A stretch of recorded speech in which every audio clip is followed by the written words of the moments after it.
Over 30 years since the Brendan Voyage suite of music was first played in Ireland, a unique meeting between some of those involved has taken place in County Clare on board the Brendan boat.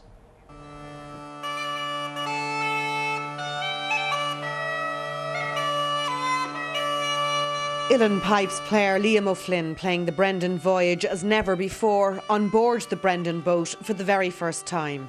He was the soloist on the Brendan Voyage suite of music composed by SHAUN, which marked the famous Brendan Voyage of historian and explorer Tim Severin.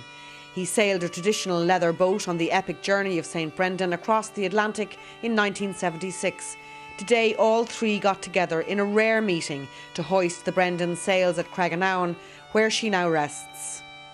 Absolutely thrilled, and it's really special because SHAUN, DAVEY, Tim Severin and myself, of course, have met before, but we've never met together with the boat. So, and it's my first time being on the boat, so it's really exciting. It is like a dream come true. I've never seen the boat before, so it's an amazing day. It's very fortunate for me because it's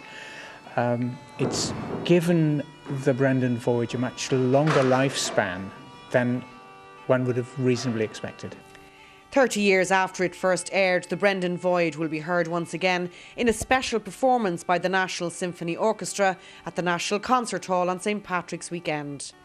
CATHY, HALLORAN, RTE News, Craiganown, County Clare.